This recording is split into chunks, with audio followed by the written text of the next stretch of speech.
काबीज करण्याचं भाजपाचं अनेक वर्षांचं स्वप्न अखेर पूर्ण झालंय। मुंबईचा गड काबीज केल्यानंतर भाजपानं मुंबई प्रदेश कार्यालयाबाहेर मोठा जल्लोष केलाय। मुख्यमंत्री फडणवीस यांनी भाजप प्रदेशाध्यक्ष रवींद्र चव्हाण यांना या विजयाचं शिल्पकार ठरवत खास शुभेच्छा दिल्यात।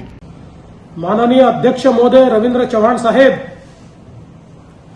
अभिनंदन तुमचं। फार फार तुमच्या नेतृत्वामध्ये संपूर्ण महाराष्ट्रात मिळालेला जो विजय आहे तो नेत्रदीपक अशा प्रकारचा विजय आहे, त्यामुळे तुम्हाला तुमचं मनापासून अभिनंदन। Yes yes yes. आता तुम्ही कुठे आहे सध्या? प्रदेश भाजपला ना?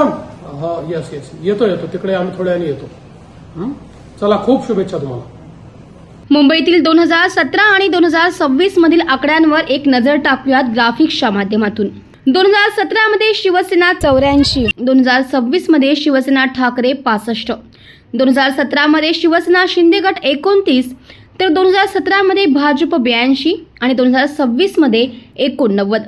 काँग्रेसला 2017 मध्ये 31 तर 2026 मध्ये 24 जागा जिंकता आल्या, तर मनसेला 2017 मध्ये 7 तर 2026 मध्ये 6 जागा भेटल्या।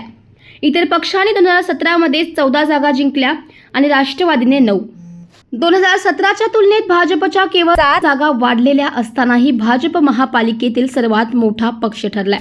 दुसरीकडे दोन्ही शिवसेना गटांची तुलना केली असता शिवसेना ठाकरे गटाने आघाडी घेतल्याचं स्पष्ट आहे। ठाकरे गटाला 65 जागा तर शिवसेना शिंदे गटाला केवळ 29 जागांवर समाधान मानावं लागले। मनसेच्या जागांमध्ये केवळ 1 जागेची घट आली असून काँग्रेसच्या जागांमध्येही घट आल्याचं पाहायला मिळते। या आकडेवारीवरून शिवसेनेची पारंपरिक मतपेढी पूर्णपणे शिंदे गटाकडे वळलेली नसल्याचं सिद्ध झाले। मुंबईमध्ये शिवसेना ठाकरे तसेच मनसेला मोठ्या प्रमाणात मराठी मतांचा पाठिंबा असल्याचं सिद्ध झाले, पण मराठी मतांचे विभाजन झाल्याचा थेट फायदा भाजपला झाल्याचं या आकड्यांवरून स्पष्ट होते। दोन्ही शिवसेना एकत्र असताना महापौर पदापासून दूर असलेल्या भाजपचे महापौर पदाचे मनसुबे शिवसेनेच्या फुटीनंतर सत्यात उतरलेत। शिवसेना नेते संजय राऊत यांनी मात्र मुंबईच्या पराभवाचे खापर हे उपमुख्यमंत्री शिंदे यांच्यावर फोडले। शिवसेना फोडली नसती तर मुंबई महाराष्ट्र द्वेष्टांच्या हातात गेली नसती, असं रोखठोक मत त्यांनी मांडले। एकनाथ शिंदे जयचंद झाला नसता, जयचंद माहिती आहे ना? हां, ज्याने महाराणा प्रतापचा घात केला। एकनाथ शिंदे जयचंद झाला नसता तर या भाजपच्या 100 पिढ्या उतरल्या असत्या तरी या मुंबईवर भारतीय जनता पक्षाचा म्हणजे महाराष्ट्र द्वेष्टांचा महापौर बसला नसता आणि झेंडा फडकला नसता। एकनाथ शिंदे आणि त्यांच्या लोकांनी जी जयचंदगिरी केली, मला तर तो प्रसंग आठवतो आहे। शनिवार वाड्यावरचा जरीपटका उतरवला, शनिवार वाड्यावरचा मराठ्यांचा साम्राज्याचा जरीपटका उतरवणारा बाळाजी पंत नातू, आणि त्याने स्वतःच्या हाताने शनिवार वाड्यावरती युनियन जॅक फडकवला ब्रिटिशांचा। हे त्या अवलादीचे लोक आहेत,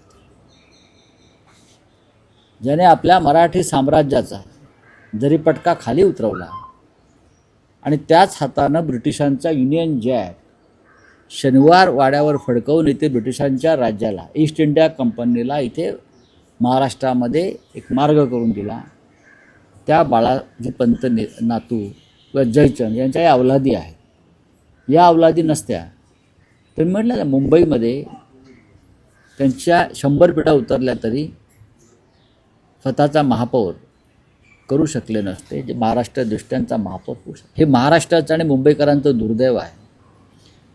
आणि जयचंदाला मी एवढंच सांगू इच्छितो, हिंदुहृदय सम्राट शिवसेना प्रमुख बाळासाहेब ठाकरे यांच्या जन्मशताब्दीचं वर्ष 23 तारखेला सुरू होतं आहे आणि त्या वर्षामध्ये तुम्ही मराठी माणसाशी बेईमानी केली आहे, गद्दारी केली आहे, आणि या बाळासाहेबांच्या मुंबईत तुम्ही गौतम अडाणीचा झेंडा फडकवलेला आहे। मराठी माणूस तुम्हाला आयुष्यात माफ करणार नाही। आज तुम्ही सत्तेवरती आहात, अजून काही काळ राहू शकाल, काही काळ म्हणतो मी, पण हे जयचंद, हे बाळाजी पंत नातू यांना भविष्यामध्ये मुंबईत फिरणं, महाराष्ट्रात फिरणं मुश्किल होईल। मुंबईचा महापौर जरी गमावला असला तरीही भविष्यात मजबूत विरोधक म्हणून मुंबई महापालिकेत भूमिका निभावणार असल्याचं संजय राऊतांनी स्पष्ट केले. आम्हाला दोघांना मिळून म्हणजे माननीय राज ठाकरे आणि माननीय उद्धव ठाकरे यांना मिळून आम्ही 71 जागा जिंकलो. या सर्व प्रतिकूल परिस्थितीत मराठी माणूस आमच्या मागे ठामपणे उभा राहिला. त्याच्यामुळे हे प्रश्न निरर्थक आहेत.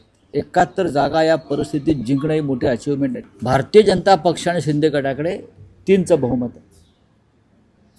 कितीच आहे? 3. 118 आहेत ना, 118 आहेत ना, म्हणजे साधारण 110 लोक विरोधामध्ये आहेत, सभागृहामध्ये आहेत. आणि त्यात शिवसेना आणि महाराष्ट्र नवनिर्माण सेनेचे आणि काँग्रेसचे धरून 100वर इतर आहेत. तुम्हाला हा 100च्या वरचा विरोधकांचा आकडा कमी वाटतोय का? त्यांना इकडली काडी तिकडे करू देणार नाही. महाराष्ट्राच्या किंवा मुंबईच्या संदर्भात चुकीचं काय करणार असतील ना, एवढी ताकद महापालिकेमध्ये आज विरोधकांची आहे, जी कधीच नव्हती. मुंबई महापालिकेचा हा निकाल केवळ जय पराजयापुरताच मर्यादित नाहीये. या निकालाने बदलत्या राजकीय समीकरणांवर शिक्कामोर्तब केलंय. भाजपने महापालिकेतील सर्वात मोठा पक्ष बनत मुंबईवरील सत्तेचं स्वप्न साकार केले, तर दुसरीकडे शिवसेनेच्या फुटीमुळे मराठी मतांचे विभाजन झाल्याचं चित्र निवडणूक निकालातून स्पष्ट झाले. ठाकरे गटाने शिवसेनेची पारंपरिक मतपेटी मोठ्या प्रमाणात टिकवून ठेवली असली तरीही सत्तेचा कौल भाजपच्या बाजूने झुकल्याचं वास्तव नाकारता येणार नाही. आगामी काळात मुंबई महापालिकेत सत्ताधारी भूमिका निभावणाऱ्या भाजपला मजबूत विरोधकांचा सामना करावा लागणार हे स्पष्ट आहे.